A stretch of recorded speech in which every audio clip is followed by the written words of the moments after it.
question is, how do I get faster at logic games? I'm usually making the correct inferences, and I'm using the worlds method for diagramming possibilities, but I'm still just too slow. I'm taking about 12 minutes per game. Admittedly, the demon is giving me harder questions in drill mode, but when I take practice sections, I still don't finish all 4 games in time. Do you have any tips for making my logical deductions faster? I feel like I've hit a wall. I keep practicing and I certainly don't feel like I'm wasting my time, but I don't seem to be getting any faster. I feel like the logic games are holding me back from getting my ideal score. I took the May LSAT Flex and scored a 164. 164 is a pretty good score if you're not perfect on the games. Yeah. Get perfect on the games and get up to 170. Then there was a follow-up email. It said, occurred to me that this might be relevant. When I practice games on the demon in drill mode, I start the stopwatch on my phone and then turn it face down so I'm not tempted to keep checking it. Then I dig into the questions and try my best to get them correct, but with a sense of urgency. I'm definitely prioritizing accuracy, but I'm trying to teach myself not to take all day to make logical deductions. That's a bad plan. Games rated 1 to 3 in difficulty usually take me 9 or more minutes, but when I watch the videos, Ben or Nathan will sometimes make the comment, this game can be done in about 4 to 5 minutes. So I know it's humanly possible. I've just got to get there. Smiley face. Thanks, Emily. Tips for Emily? Well, it sounds like she's drilling and working at it, so that's good. Yep. Emily, you might just have to do more. Just do more games. But one thought I did have is that maybe in your case, you should do a game.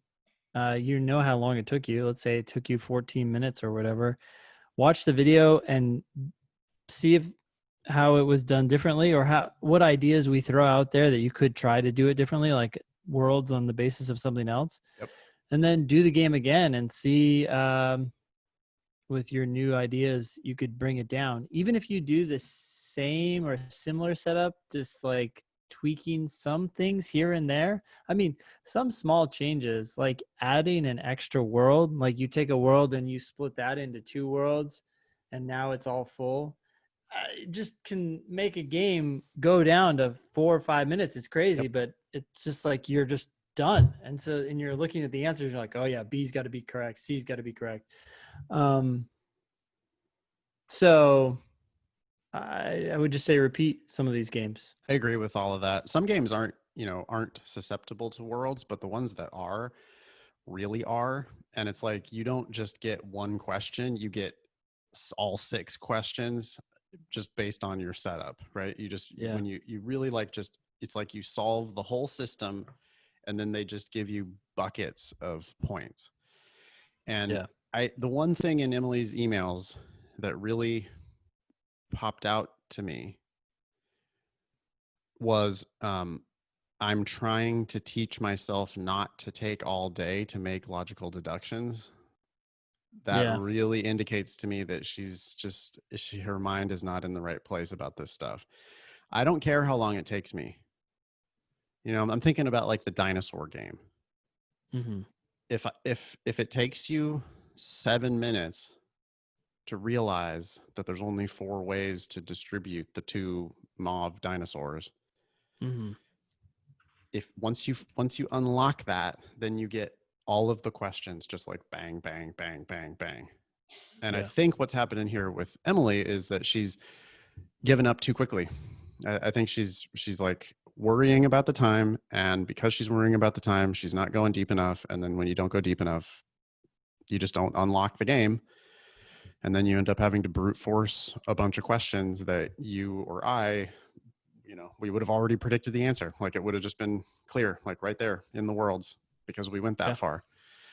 You can look over people's shoulder in class, and back when we used to have shoulders to look over before the new online only life, the people who would write more in their setups always did better. It's just clear, like 90% correlation that the more you write, the better you did. And so in the setup specifically, Because if you don't go deep enough on the setup, then you end up wasting a ton of time on the questions. And I guarantee that's where Emily's losing her time. Yeah. It's not about how much time it takes you to make the setup. It's about how much time it takes you to answer the questions. One thing I would say there is I would clarify in general, the more the more work you do on your setup, the better you're going to do. You said write more, and they are going to write more, but what I don't want people to do is all of a sudden start just like write, you know how like they'll just write rules down as Oh, opposed to yeah. thinking No. about how a rule like relates to another rule, or sometimes negative rules can be interpreted positively, and it's just a much more elegant or concise way of capturing what that rule is trying to say. Yep. So yeah, don't mistake tons of writing. That's not what we're saying. Yeah. What I mean is solve the system. You have to solve the system. If you do a solid enough setup and figure out a solution, make a bunch of inferences, worlds more often than not, probably, then the questions just become easy. Like you've predicted the answer to half of the questions before they even ask you. And that's really where you go fast. Yeah. Hey, I was going to add one more tip here. Yeah. Throughout the years, I found myself saying to people, test out the extremes in your head. And what I mean by that is I will take like every game has 4 to 8 variables. There's some that have more than that. But if you have, let's say 5 variables, what I'll do is I'll just grab a variable and in my head, I'll be like, okay, what's the earliest slot it could be in? What's the latest slot it could be in? And that's what I mean by testing out extremes. I'm like trying to go from one side of the board to the other. And as I do that in my head, I realize, wait, there's only so many places that this variable can go. It's almost always the case that when anyone approaches a game for the first time, they think that there are more options for each of the variables than there actually are.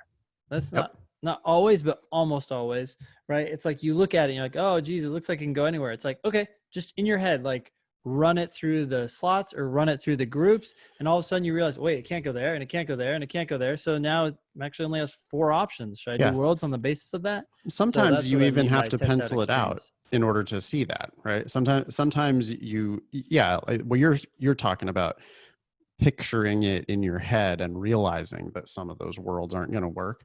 Other Mm-hmm. times, hey, if it's a big block and it can only go in 6 places, it's not a tragedy to write out all 6 of those worlds and then watch as 2 or 3 of them end up dying. You just cross them out. Mm-hmm. Didn't really cost you that much time, and you were able to make those inferences because you made those worlds.